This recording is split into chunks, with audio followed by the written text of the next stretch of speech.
Hello and welcome. You're on Friday Double Bill, India's first full-length film review show. Like every week, this week we've gone to the theatres and checked out as many movies as we can, just so we can let you know whether that film is a Peko or a Dekho in the theatres according to us. And the nominees this week are, Fahad? Well, God knows we've got a lot in store for you, kicking off with Mike Leigh's Mr. Turner, followed by our review of Hawaizaada. Then we have Jupiter Ascending, Wild Card, The Boy Next Door, and a discussion on the documentary film I'm Offended.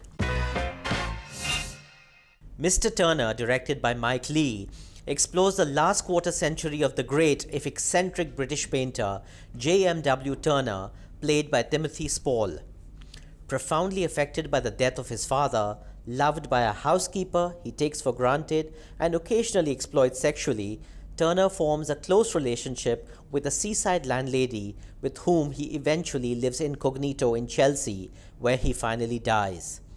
Throughout this, he travels, paints, stays with the country aristocracy, visits brothels, is a popular if anarchic member of the Royal Academy of Arts, has himself strapped to the mast of a ship so that he can paint a snowstorm, and is both celebrated and reviled by the public and by royalty. Well, I think one thing that needs to be made very, very clear to the viewers, Fahad, is that while this is a biopic, and yes, that's a great genre to deal with, and certainly one that does very well at the Oscars, I'm not surprised at all that it's got an Oscar nomination as well, but it's also a Mike Leigh film. And Mike Leigh is not one of your regular filmmakers in terms of grandeur, in terms of scale, or in terms of pacing. I think he's one of the most meditative filmmakers that I've ever come across on the big screen, at least anyway.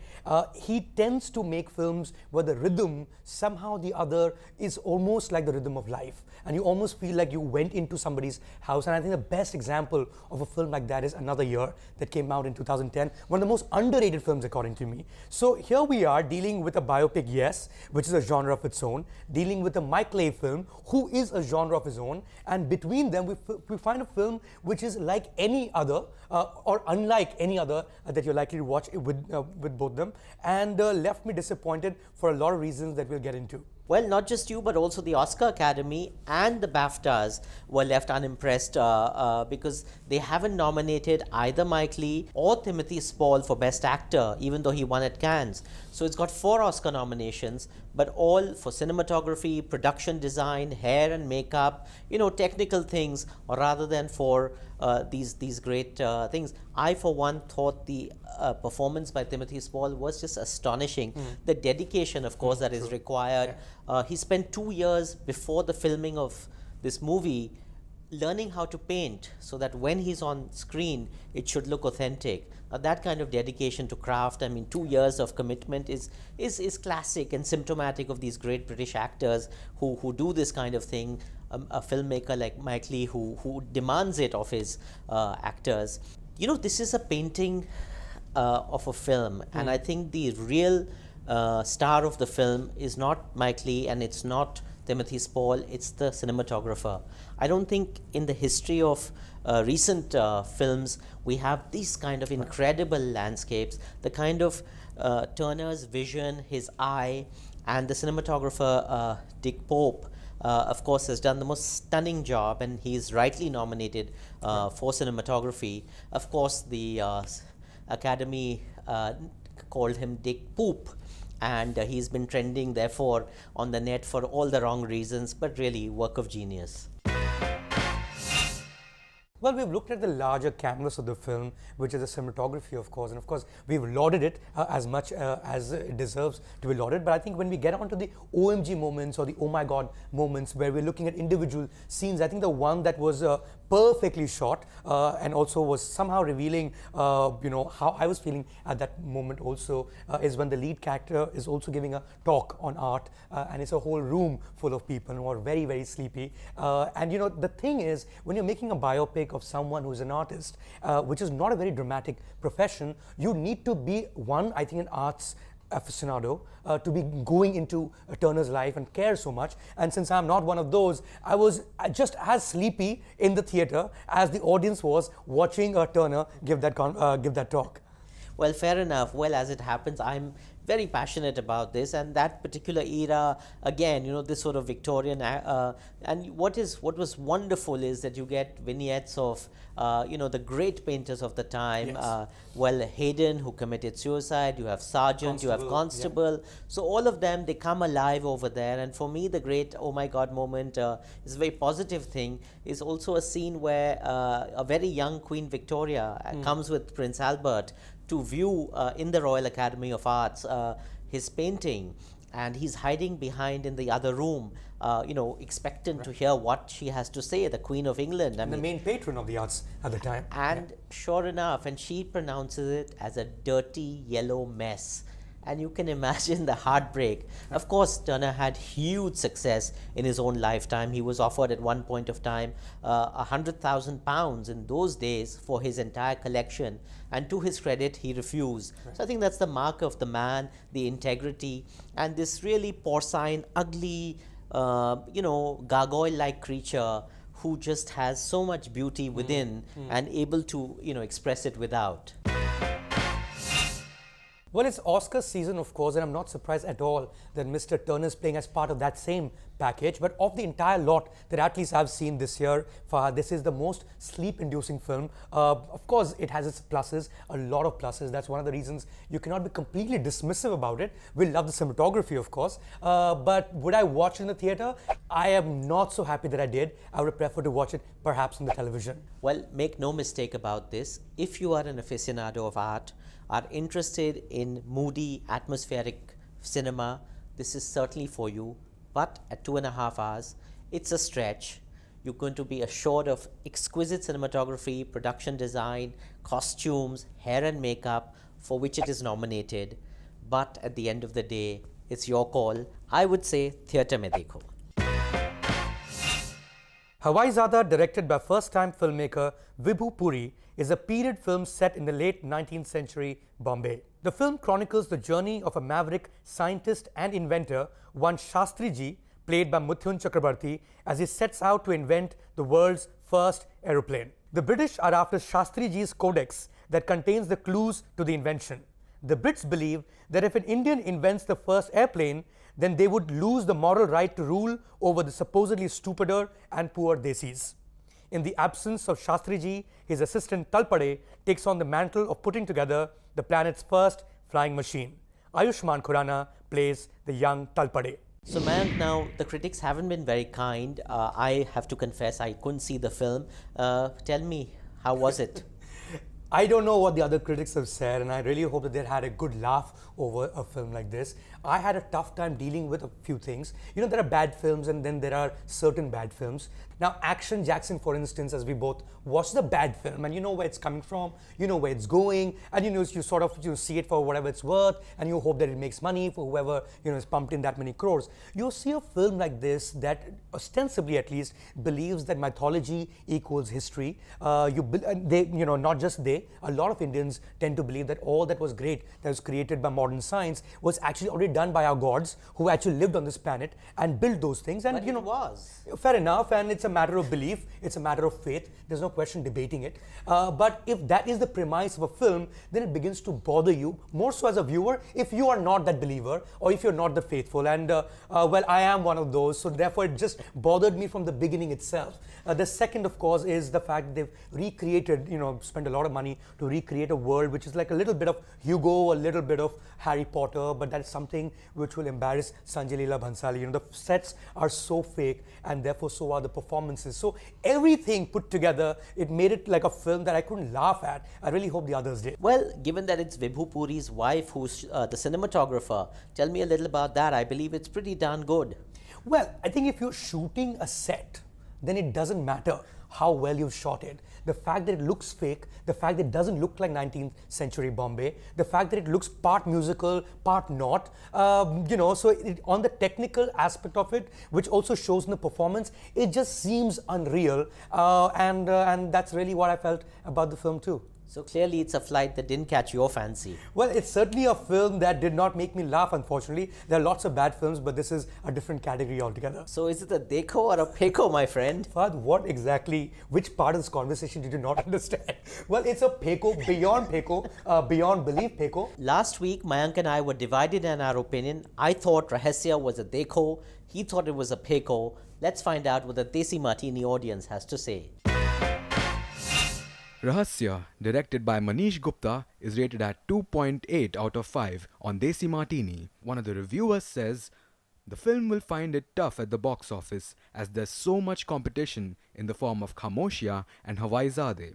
And such films do find audience in plexes, but to have good word of mouth without any face value is a tough task. We're going to kick off with our review of Wildcard. Wildcard, directed by Simon West, is a full-on action thriller.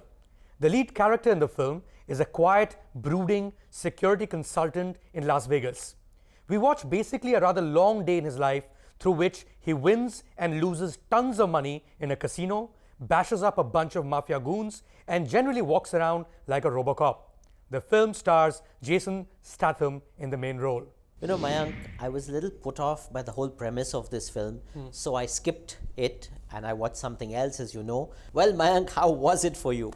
Well, I think you did a very good job of making sure that you keep your brains intact and don't damage them too much by watching a film like Wildcard. But then, you know, I've seen it, and everything in life that we experience has its ups and downs. The down, of course, we already know. It has Jason Statham in it, which means he's basically going to play the same role that he's been playing for far too long now. He beats the hell out of a lot of people.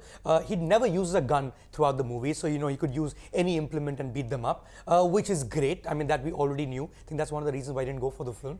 But there are great things that I also learned. One was blackjack. Now, I didn't know how to play blackjack until I watched this movie. They spend, you know, lingering moments, you know, minutes after minutes, trying to teach us exactly how he's going to beat the table or not beat the table in a casino in Vegas. And great. So, you know, without quite having to spend much money, I know how to make a lot of money from blackjack, just as the lead character doesn't. So the second thing I learned, Fahad, is that William Goldman is the writer of this film, not just the screenwriter, also on whose novel this particular film is based. So just in case our viewers are not too familiar, what we know William Goldman for is Butch Cassidy and the Sundance Kid.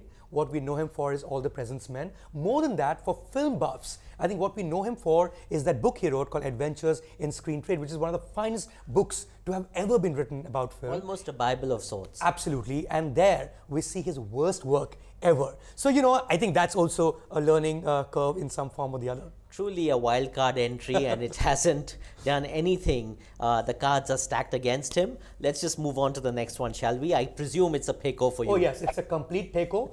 Just in case you want to learn blackjack, I'm sure there are better ways to do it. Perhaps YouTube. From the streets of Chicago to far-flung galaxies whirling through space, Jupiter Ascending tells the story of Jupiter Jones, played by Mila Kunis, who was born with the stars predicting that she was destined for great things. Now grown, Jupiter dreams big, but wakes up to the cold reality of a job cleaning other people's toilets. Only when Kane, played by Channing Tatum, a genetically engineered ex-military hunter, arrives on Earth to track her down, does Jupiter begin to glimpse the fate that has been waiting for her all along. Her genetic signature marks her as next in line for an extraordinary inheritance that could alter the balance of the cosmos. Well, here's a film that Fahad has seen and I haven't, and I'm very keen to know for various reasons. The first, of course, being that it's directed by Wachowski brothers, and they're always on a trip, sometimes a good trip, bad trip. What was it? Well, Mayank, first and foremost, we have to amend that. They are no longer the Wachowski brothers, they are the Wachowski siblings. Larry Wachowski has had a sex change and has become Lana Wachowski. Right. I stand corrected, yes. So there we are. Now, this is a film that's keenly anticipated. Obviously, after the Matrix trilogy, you've had Speed Racer and Cloud Atlas, both of which have not worked at all financially. But you have to credit them for their vision, their integrity. It's a little bit of self-indulgent filmmaking, but this film really marks a pinnacle as far as self-indulgence is concerned. I mean, it is so derivative, unfortunately. You have almost Superman and Lois Lane kind of things where Mila Kunis is falling, Jupiter is not ascending but descending half the time in the film. And like Superman, you know, he comes and saves her. Channing Tatum plays this wolf man. He's half wolf, half man. And he's got these really funky rollerblades that he can fly through space in. And that's the best thing about the film. It's otherwise all downhill from here. And you've got Eddie Redmayne, who's nominated for an Oscar for Theory of Everything, playing the chief villain. And either he's speaking in a whisper like this, or he's screaming his head off. So it's an insane performance. Right. It's so over the top. Some can say that it's inspired. I just thought it was bloody insane. Everything about it, it's Star Wars meets some, you know, films about organ harvesting and human harvesting and all of that. It's a merry mess. There's nothing original in there. And the performances are pretty pathetic. The mastery of the Wachowskis are as directors. Unfortunately, their screenplays writing skills are pretty damn pathetic, and maybe even William Golding would not be able to you know, salvage this. No, unfortunately, it's a disaster. If you're a die-hard Wachowski fan, you need to go and watch this. By all means, 3D theater, go for it, knock yourself out, but don't blame me. The Boy Next Door, directed by Rob Cohen, looks at a middle-aged hot mom played by Jennifer Lopez who goes through hell once she falls for a young kid who moves in next door. The mom is also a school teacher. Her son's new best friend has the hots for her. They hook up. She feels uncomfortable with the whole situation, but the guy turns completely psycho on her. Mayank, this sounds like Fatal Attraction for MILFs. Tell me. How do I put this? You know, these are movies that make me, one, believe or realize how old I am. Or for two reasons. One, of course, is that's J-Lo, you know, who used to be really hot, genuinely in her, you know, teens perhaps, or in the early 20s when I was a kid, and now she's playing a mom. So clearly, even I've grown in those many years. And second, this is a genre that I would love to watch if I was in school, you know, class 5, class 6. And this is this typical sort of B-grade film that hopefully comes with a lot of sex. I don't know whether The Boy Next Door otherwise has a lot of sex scenes because you know, we live under a different kind of regime altogether, and therefore, if everything has been snipped by the censor board, I wouldn't know any better. But this is what, you know, gives Bollywood also the term B-grade Hollywood. You know, these are the subjects that are picked up for little kids to go and watch. Hopefully, after school, bunking school. Hopefully, get in without quite, you know, anyone realizing they're under 18. But hey, there is a market, and good for them. You know, this really sounds like that dubious film that actually did a very good job at the box office, B.A. Pass. Is this anything like it? Well, this is, if you were really looking for a Bollywood connection, something like a Dar or a Bazigar, because there's a boy who's going nuts, who's turning psycho. Well, the boy looks really good, and they shoot him almost like a woman, and J-Lo is J-Lo. So, you know, I know that there is an audience for this. Oh, sure. I mean, I stopped watching J-Lo after the year 2000. You couldn't J-Lo after that, huh? Waiting for Tonight. And, you know, with that green laser, that iconic song at Y2K. After that, as you said, couldn't J-Lo her any further.